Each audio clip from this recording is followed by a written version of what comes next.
Cameron Coward here at Open Sauce with Keith Sachs, who is going to show us his really cool cargo robot. Take it away, tell us what it's all about.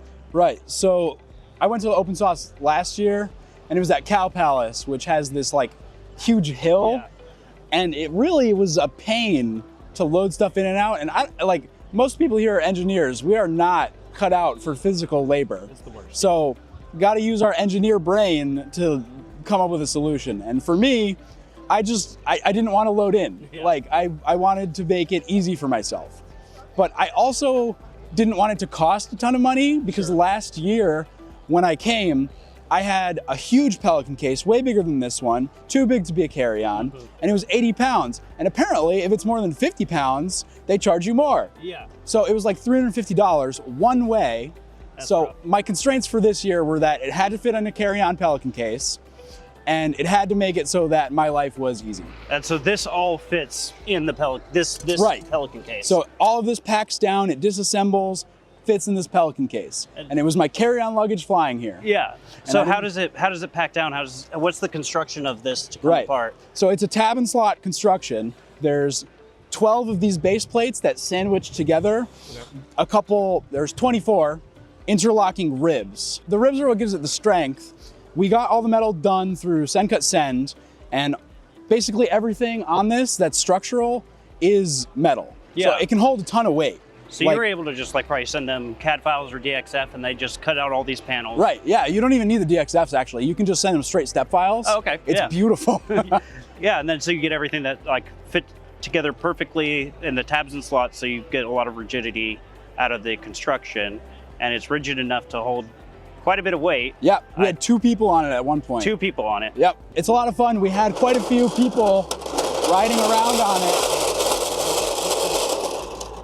Will rode it, Michael rode it. Yep. It was it's been a blast. Yeah, very cool. So how is it being controlled and propelled?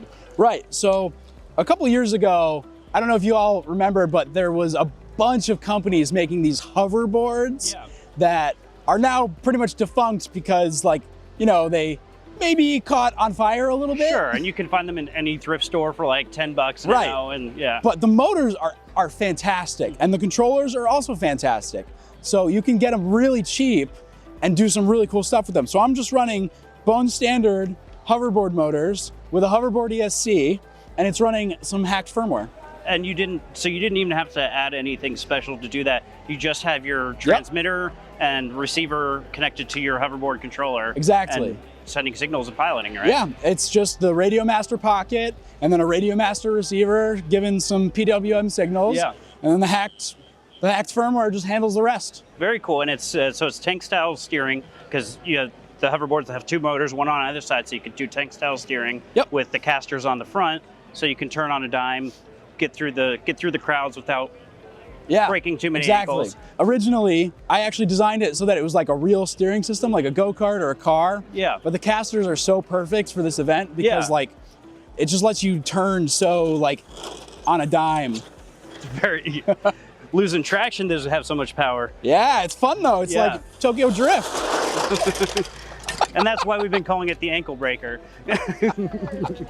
It's got some oomph to it. It does. And so you mentioned batteries before, but you're not using the hoverboard batteries. You're using. No.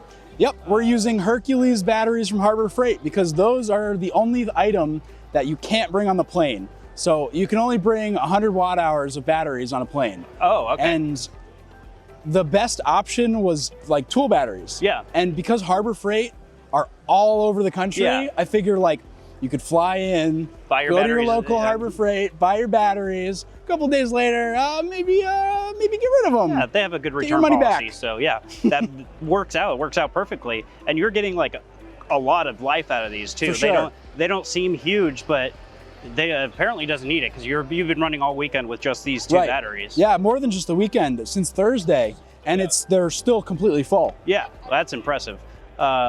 So let's see, and that all packs down into there. You have 3D printed pieces kind of holding everything together, but more I think you were saying that you're going to be building a system to like a modular system for these holes so you can attach things, strap things down for actually doing its cargo purpose Right. next year. Right. So a lot of basically none of the prints are structural, but I designed these holes, which are supposed to be like almost like a bench dog, but like for like a custom ratchet straps situation. Yeah. That used fishing line.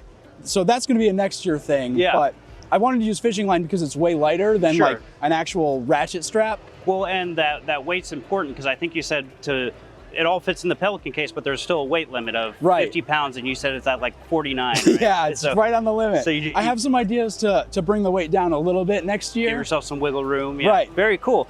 So if people want to see more from you, see more of your work, where do they go? Right. So my name is Keith Sachs. Keith, Keith, Sachs, Sachs. I'm on YouTube under the same name. Instagram is What the Flux, FLUKZ. You can generally find me under those two handles, Blue Sky, one or the other. All right. Well, thanks for showing it to us, and thank you guys for watching.